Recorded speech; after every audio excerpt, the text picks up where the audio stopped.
go straight to the malpractice allegations here. The first one deals with pop-offs. I think we all know, but basically, are you familiar with the concept of pop-offs? Yes, sir. Vacuum delivery. Right. Have you personally experienced pop-offs over the years? Yes, I have. Okay. How commonly do pop-offs occur during vacuum deliveries? The best way I can, if I do 10 of them, 10 different women, and I apply the vacuum, I would have pop-off at anywhere from 3 to 5 of them out of 10. What causes a pop-off? What are the different things that can make that happen? So imagine, if you don't mind, just bear with me. So this is the birth canal, this is the head, and you have applied something here. So the first thing is the hair. Surprisingly, babies have often more hair than I do. That is wet is another thing. Then they have what we call molding. So the scalp is not straight or firm as mine is. And then you have the tissue in the birth canal itself. And then depending on how big the mother is, the thigh and everything. So what you're trying to do is take this and put it here, considering the liquid, the blood, the fluid, and everything else going on.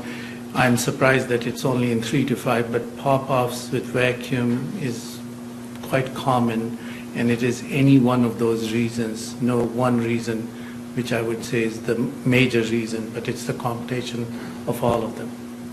If an obstetrician is having pop-offs during a vacuum, does it mean the obstetrician is doing something wrong, using improper technique or anything along those lines? No, on the contrary. I think not to have zero pop-off would be unheard of, and I would say highly selective case series.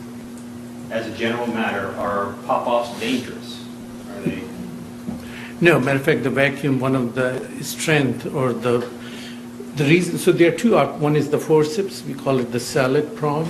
The problem with the salad is they don't pop off and they tend to have more trauma. One of the benefit of the vacuum is because it's not metal and they pop off before applying too much pressure to cause fracture. It is one of the benefit of using the vacuum over the forceps when you need operative vaginal delivery. How commonly are vacuums used to assist obstetrical deliveries?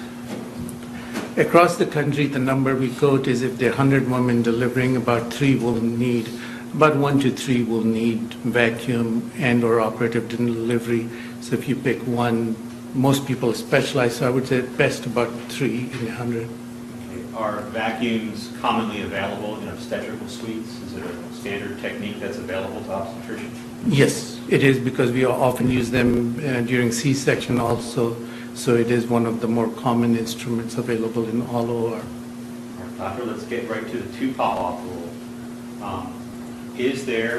Was there in 2006 a standard of care rule that if you're using a vacuum and you have a second pop-off, you must stop and no longer use the vacuum?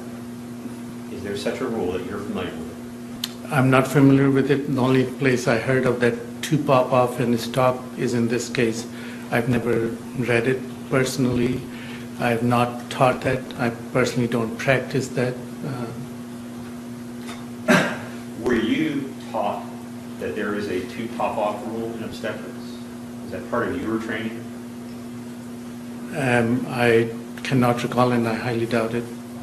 As a professor at these many different institutions you've listed, have you taught medical school students, residents, or anyone else that there is some 2 pop-off rule that must be followed? I highly doubt it. At the different institutions where you've practiced, including UT Houston, have you seen the 2 pop-off rule in operation? Has that been the way medicine is practiced in those institutions? No.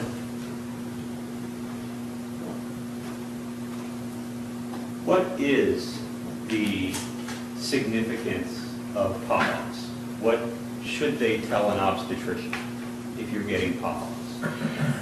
So one should, anytime the baby or the fetus is not delivering spontaneously by itself and you're applying, you should always be careful. Pop-off is a sign to reapply with the same caution. Make sure you have it the right location. but you still try it, and if the head is coming down in your estimate, then you continue the process, because that is better than doing C-section at this stage.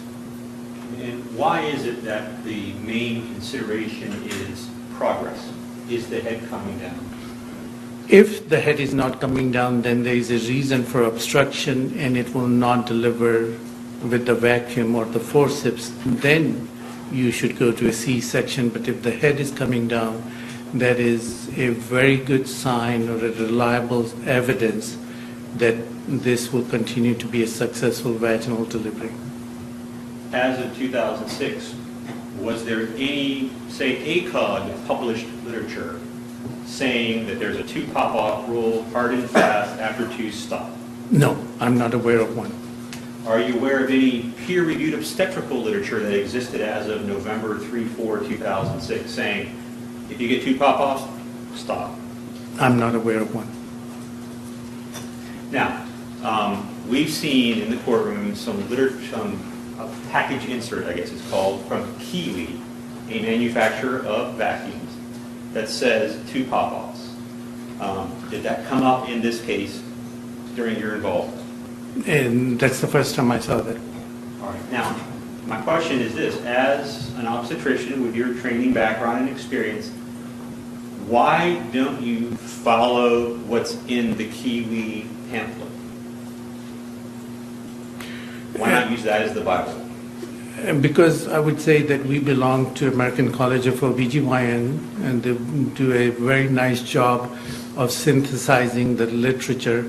So on any topic, be it high blood pressure, diabetes, in this case vacuum, they take all the literature, they synthesize it for a busy clinician like myself and Dr. Moore, and say what is the best evidence.